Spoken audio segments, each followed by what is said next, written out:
24 के सबसे पहले फैक्टर्स लिखेंगे आप। 24 किन टेबल में आता है? सबसे पहले +-1, फिर 2 के टेबल में, फिर 3 के टेबल में, फिर 4 के, फिर 6 के टेबल में, फिर 8 के टेबल में भी, 10, 12 के टेबल, और आखिर में ये 24 अपने टेबल। इसका लीडिंग कोफिशिएंट भी क्योंकि 1 ही है, x³ के साथ आपके पास 1 होता है कोफिशिएंट। तो अब आखिर में इसको डिवाइड करना है, तो नीचे क्योंकि 1 डिवाइड हो रहा है तो इस वजह से इनकी सेहत पे कोई असर नहीं पड़ेगा, ये एज इट इज़ नीचे आ जाएंगे।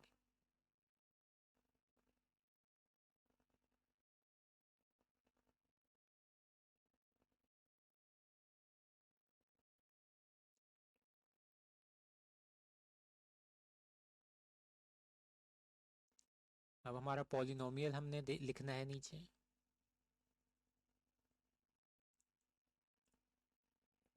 x³ +5x² -2x -24, और बारी बारी वैल्यूज़ पुट करनी है। जैसे मैंने पिछले क्वेश्चंस में काफ़ी जो अब हम कर चुके हैं क्वेश्चन में, यही मैं बता रहा हूँ कि बारी बारी वैल्यूज़ पुट करेंगे। जो आपके पास ऊपर सारा पूल ऑफ वैल्यूज़ है, सारी आपने बारी बारी पुट करनी है इनके x की जगहों पे, और वो वैल्यूज़ चुननी है जिनसे आपके पास ज़ीरो आंसर आ रहा है।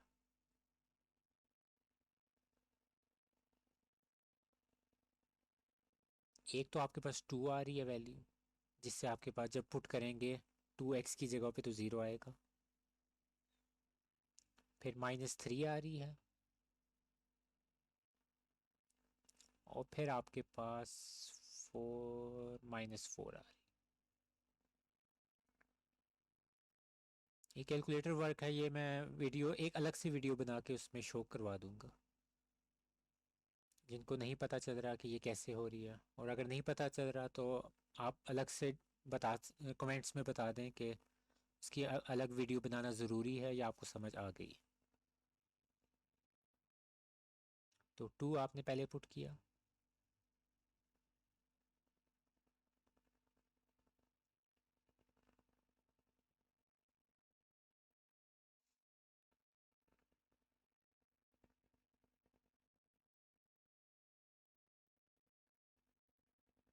तो 28 -28 0।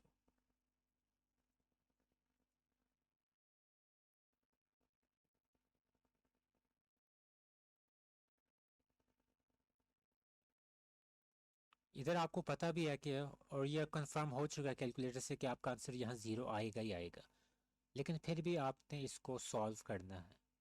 इसके स्टेप्स के मार्क्स होते हैं।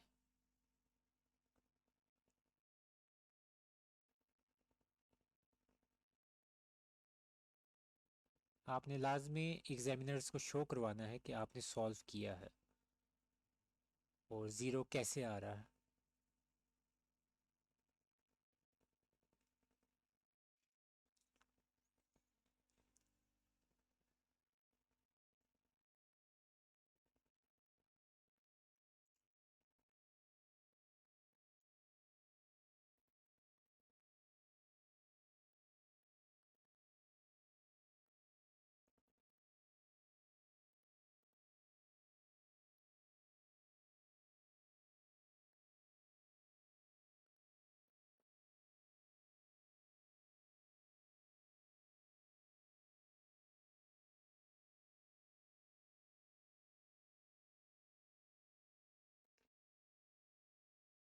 ये गलती हुई है मुझसे, यहाँ स्क्वायर था, इसकी वजह से आंसर आ नहीं रहा था, तभी मैं थोड़ी देर के लिए पजल हो गया था।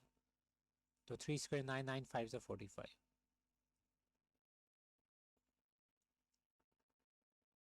तो 51, और ये भी 51,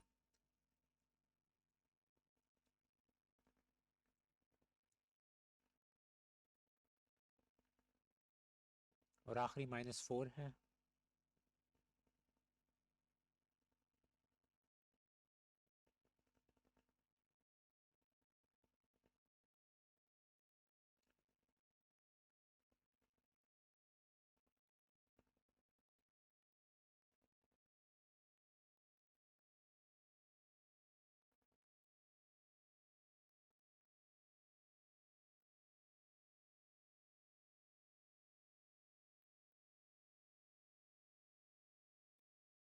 तो जो तीन वैल्यूज़ आपको पता हैं उनके अंदर साथ आपने x लगा देना है और उनके साइन चेंज कर देने हैं, तो आपका आंसर आ जाएगा +2 तो x -2, -3 तो x +3 और -4 तो x +4।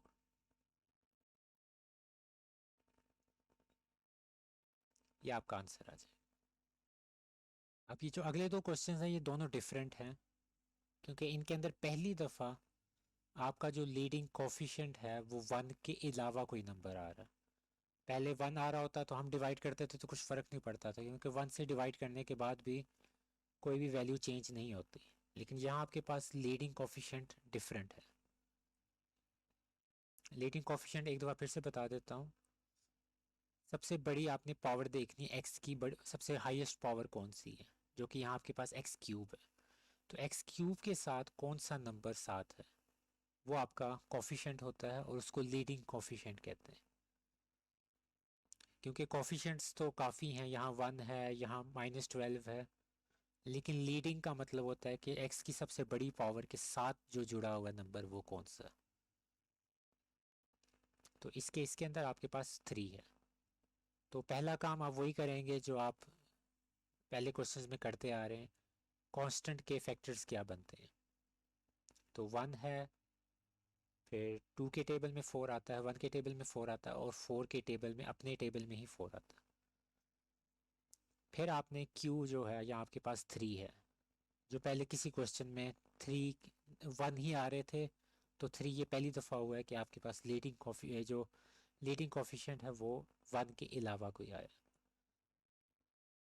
इसकी वजह से जो P/Q है वो काफ़ी फ़र्क हो जाएगा। अब 1/3 होगा, फिर +-2/3।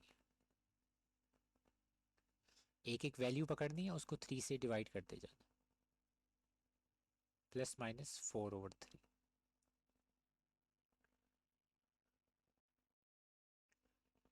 लेकिन ये इतना आसान है नहीं जितना आपको लग रहा है। यहाँ क्योंकि आपने फैक्टर्स निकाले थे 4 के, तो अब लीडिंग कोफिशिएंट आपके पास 3 है, तो यहाँ आप उसके भी फैक्टर्स ही देखेंगे। तो अगर मैं खाली 3 लिख रहा हूँ तो वो सही नहीं होगा। तो 3 के फैक्टर्स आपके जहन में क्या आते हैं, क्योंकि 1 के टेबल में 3 आता है और 3 अपने ही टेबल में आता है, तो ये इसके दो पॉसिबल फैक्टर्स हैं, और इनके साथ भी मैं प्लस माइनस लगाऊंगा। तो अब आपके पास पहले आपने इन 3 वैल्यूज़ को इससे डिवाइड करना, जिसकी वजह से आपके पास आंसर जो आएंगे वो ये आएंगे +-1 +-2 +-4। क्योंकि आपका नंबर तो 1 है, 1 से जिस मर्ज़ी को डिवाइड कर दें उस पर वैल्यूज़ चेंज नहीं होती। तो जो +-1 था वो नीचे आ गया, +-2 एज इट इज़ नीचे, और +-4 भी एज इट इज़ नीचे 1 से डिवाइड करने के बाद। नेक्स्ट स्टेप में आपने इन्हीं 3 वैल्यूज़ को +-3 से डिवाइड करना। तो वो वाला जो आपका आंसर है वो ये है जो मैंने पहले लिख दिया था। तो ये क्योंकि एक एक्स्ट्रा स्टेप था हमारे पास पिछले क्वेश्चंस की निस्बत, तो तभी मैंने ये आपको पहले क्लियर करवाया। और दूसरा जो स्टेप है वो ये है कि आपने फैक्टर्स लाजमी लिखने हैं, कि 3 के फैक्टर, खाली लीडिंग कोफिशिएंट वाला काम यहाँ नहीं चल सकता, वो सिर्फ पहले 6 क्वेश्चंस के अंदर चलता। तो टोटल आपके पास जो फैक्टर्स जो आपने वैल्यूज पुट करनी है वो आपके पास ये है 6 और 12 वैल्यूज आपके पास ये है, प्लस माइनस अगर आप साइन इंक्लूड करें। अब आपने देखना पॉलिनोमियल आपका क्या है। जो क्वेश्चन में है 3x³ -x² -12x +4।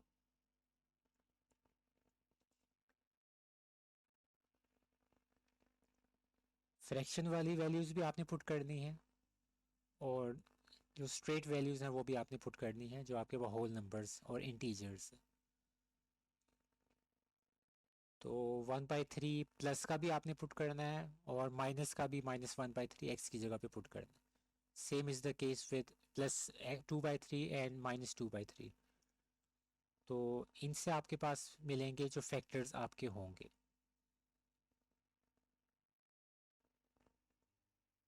मैं एक साइड पे अभी फैक्टर्स लिख रहा हूँ जो कैलकुलेटर से आपके आंसर 0 दे रहे हैं जब आप इसमें पुट करते हैं। एक आपके पास आया 2, एक -2 और एक 1/3 प्लस का। तो इन तीन वैल्यू से आपके पास जो आंसर्स हैं वो 0 आएंगे। पुट तो आपने सारी वैल्यूज़ की बारी बारी, लेकिन सिर्फ इन तीन वैल्यूज़ में से, यानी कि +-2 और प्लस का 1/3। तो सारी सी बात है, इन्हीं वैल्यूज़ में से आपने सेलेक्ट करना था कि किन पे 0 आ रहा है, तो वो इन तीन वैल्यूज़ पे 0 आ रहा है। तो अब आप इसको थोड़ा सॉल्व करें।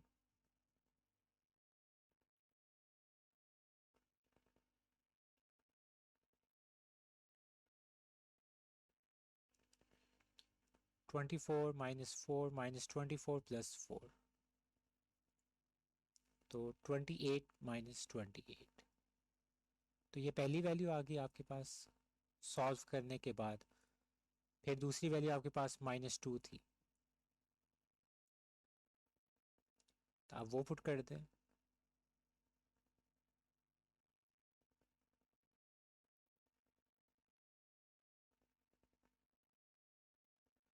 8 -24,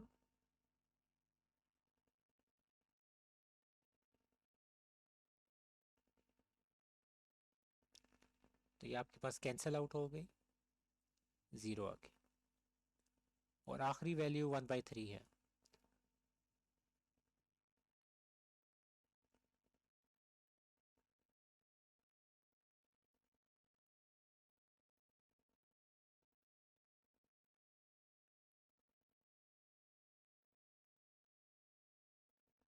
अगर आपके पास ऐसे कैलकुलेटर्स नहीं है जिनके अंदर ये सपोर्ट हो कि आप उसको 1/3 के तौर पे लिख सकें, क्योंकि एक बटन होता है आपके पास टॉप लेफ्ट साइड पे इस तरह का,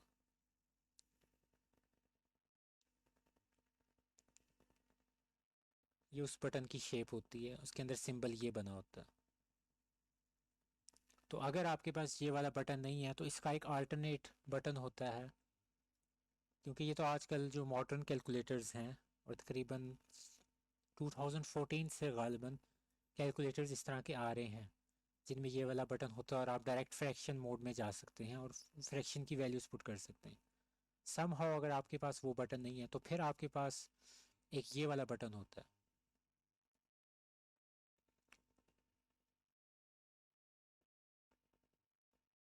इसी लोकेशन पे होगा, जिसकी वजह से आपके पास इस टाइप के सिंबल्स आना स्टार्ट हो जाएंगे। तो ये भी बिल्कुल फ्रैक्शन के तौर पे ही काम करता है, तो आप इसको भी यूज़ कर सकते हैं। लेकिन इनके अंदर थोड़ा सा ये मसला होता है कि इनमें आपको फिर ब्रैकेट्स का यूज़ करना आना चाहिए कि ब्रैकेट्स कैसे यूज़ होते हैं।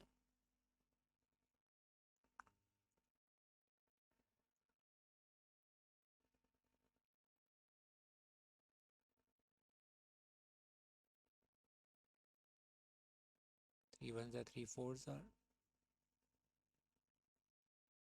या आपस में +4 -4 कैंसिल हो गया। 3 1 ज़ा 3, 3 9 ज़ा 27, 1/9 -1/9, तो कैंसिल होके 0 आ गया। तो आपके पास जो वैल्यूज़ आई हैं,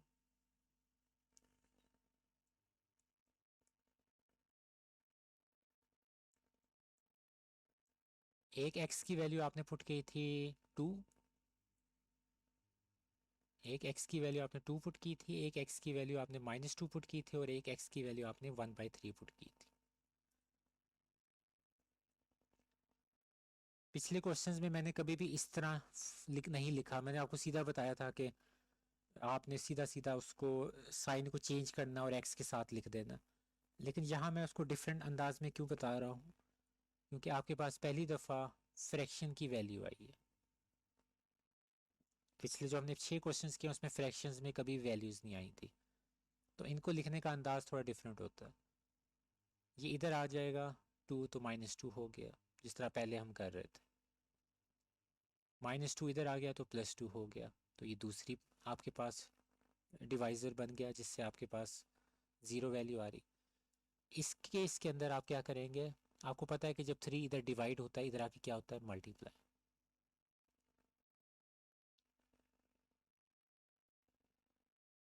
फिर आप इस 1 को इधर ले आए तो आपके पास 3x - 1 हो जाए। तो ये जो आपके पास 3 वैल्यूज़ हैं ये आपका आंसर है। जो पहली 2 वैल्यूज़ मैंने निकाली हैं वो तो आसान थी, बस जो फ्रैक्शन वाली वैल्यू उसके अंदर आपने हमेशा ये मेथड यूज़ करना है। जब भी आपके पास फ्रैक्शन में x की वैल्यू आ रही है तो जो डिनोमिनेटर होता है वो आप इसके साथ मल्टीप्लाई करेंगे x के साथ, और बाद में जो कांस्टेंट वैल्यू आखिर में बचेगी वो आप लेफ़्ट साइड पे लेके उसका साइन चेंज कर दें।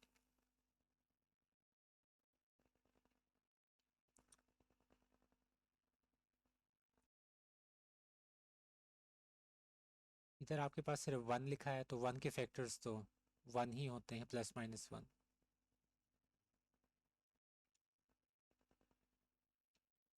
Q आपके पास है लीडिंग कोफिशिएंट 2।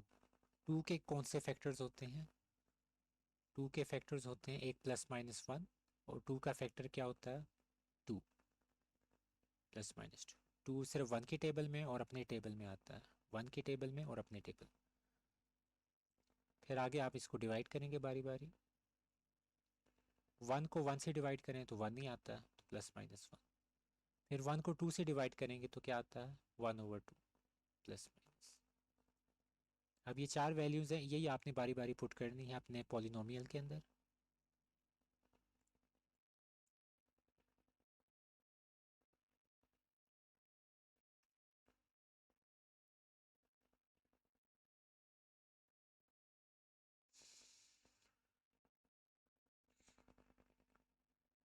Two plus 3 - 2।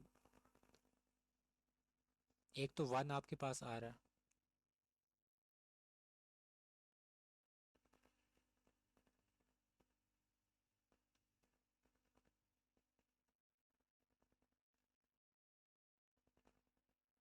जिससे आपके पास 0 वैल्यू आ गई। दूसरी वैल्यू आपके पास आ रही है, अगर -1 मैं पुट कर दूं तो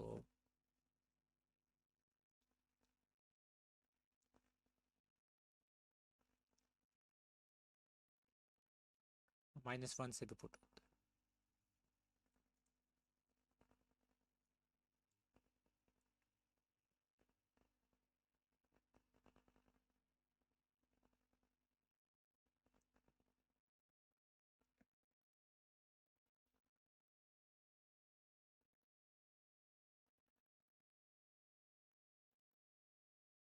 और आखिरी जो वैल्यू आपके पास बचती है वो -1/2 आएगी।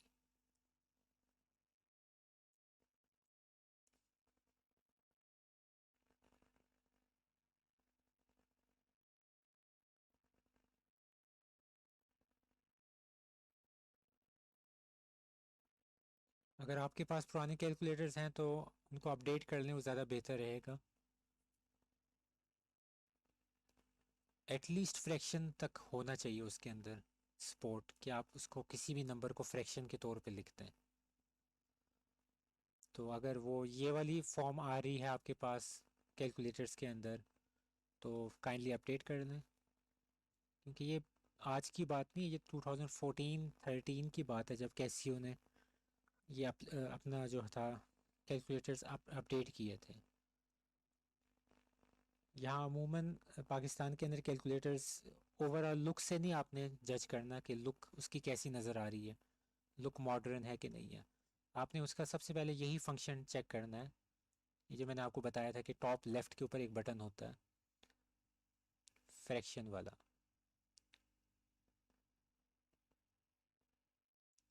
कि इस बटन से होता क्या है। अगर तो इस फॉर्म में लिखा आ रहा है तो फिर इसका मतलब कि वो कैलकुलेटर पुराना है, सिर्फ उसने उसका जो आउटलुक है वो इस तरह दिखाया हुआ है मॉडर्न की तरह का, लेकिन वो वैसा है नहीं। हर हाल में आपका इस फॉर्म में लिखा आना चाहिए कैलकुलेटर्स के अंदर।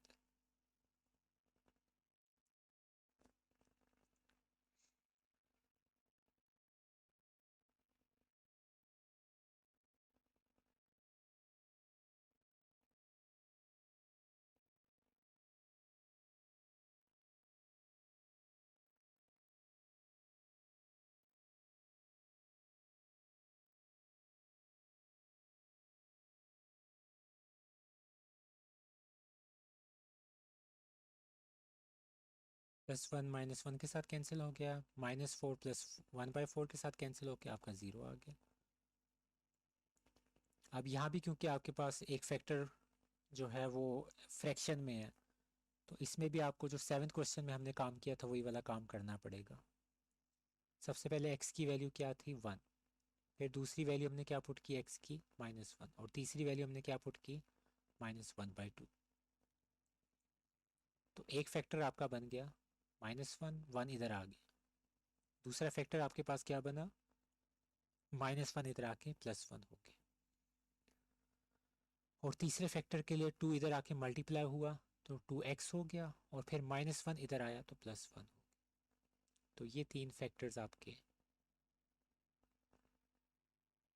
आंसर्स हैं, और इसके साथ ही आपकी एक्सरसाइज 5.4 और पूरा चैप्टर 5 कंप्लीट हो गया।